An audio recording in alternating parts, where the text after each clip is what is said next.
News fire के सभी दर्शकों को नमस्कार। मैं हूं आपका दोस्त मुकेश माही।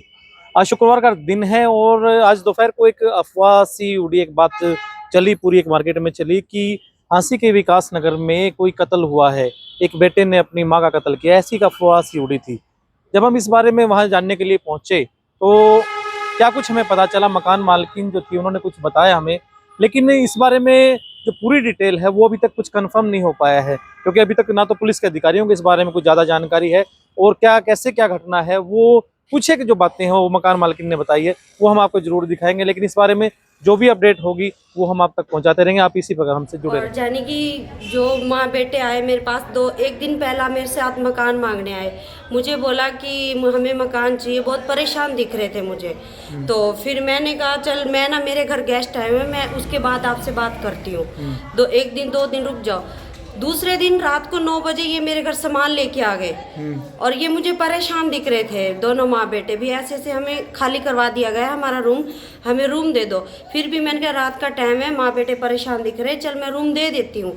तो मैंने कहा चल अभी तो ये फिलहाल रख लें सामान, उसके बाद सुबह इनसे आईडी। कितने दिन पहले की बात है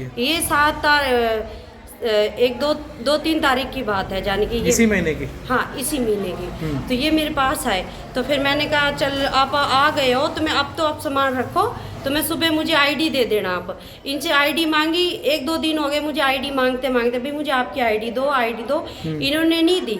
उसके बाद मेरा पार्लर का काम है, मैं पार्लर में चली गई सुबह, और उनकी मम्मी भी जैसे सुबह 8 बजे वो निकली, वो तो ऐसे चली गई स्कूटी लेके, वो मैं स्कूटी लेके इस साइड चली गई, और वो भाई पैदल ही जाती थी, यानी कि ये काम करती सामग्री, ये हवन वगैरह का सामग्री का काम करती थी। तो उसके बाद फिर मैं कुछ नहीं जानती क्या हुआ क्या नहीं हुआ। मैं शाम को 7 बजे आई, कल शाम को, जन की 13 तारीख को 7 बजे आई शाम को। मैं और मेरा बेटा ट्यूशन से बेटे को लेके साथ। मैंने कहा क्या बात, आज किराएदार नहीं आए, भाई ताला नहीं खुला हुआ, बेटा लाइब्रेरी जाता था, 2-3 दिन से ये लाइब्रेरी भी नहीं जा रहा था। तो फिर मैंने कहा आंटी से पूछा, समय आंटी क्या बात, आज किराएदार नहीं आए। फिर मैंने चाबी ली, एक चाबी जाने की मैं उनको दे रखी थी नीचे वाले मेन गेट की, और एक चाबी मेरे पास थी। मैं चाबी लेने की, मैं कहा आंटी आज आए नहीं है वो।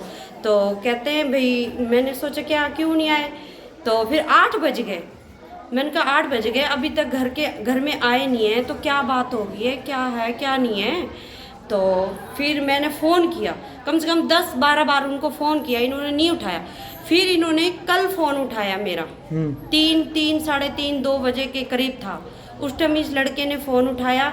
मैंने कहा भैया आप कहाँ हो, भाई घर जाते, घर से बाहर निकलते कोई मैसेज तो छोड़ के जाते हैं, किसी को फ़ोन भी करके जाते हैं, भाई कैसे चले गए हो आप। क्या मेरे ना एग्ज़ाम थे, मैं और मम्मी हम एग्ज़ाम देने जा रहे हैं, यूपी बिहार के थे उस साइड, हम एग्ज़ाम देने जा रहे हैं। तो फिर मैंने कहा आपकी मम्मी से बात कराओ मेरी। कहता मैं ना अभी पहुंचने वाला हूँ, अभी बात करवाता हूँ वहाँ पे जहाँ के थे। कहते मैं अभी पहुँच के बात कर। उसके बाद मैं मेरे किचन में लग गई काम, खाना खुना बनाने में। उसके बाद फिर रात को 2 बजे मेरे पास फ़ोन आया। किनका फोन आया आपके पास? मेरा थाने से फ़ोन आया, कहते ऐसे ऐसे इन्होंने डेड बॉडी हमें मिली है, भी इस बेटे ने भी अपना गुहा भी कबूल कर लिया भी मैंने मारा है। यानी बेटे ने ही अपनी माँ को मारा है? हाँ। अच्छा, कितनी उम्र थी उसकी? उसकी होएगी कम से कम 40-45 से ऊपर ही होएगी। अच्छा, और उस माता की कितनी उम्र थी लगभग? एक बेटे की तो छोटी थी, बेटे की, हाँ बेटे की पूछना, बेटे की थी कम से कम होएगा 23-24 साल का। अच्छा, नाम क्या था उसका? रोहित है ऐसे। और माता की 40-45 थी? हाँ। माता का नाम क्या था? माता का भी मुझे याद नहीं, इतना खुद भी ऊपर चढ़ती भी नहीं थी।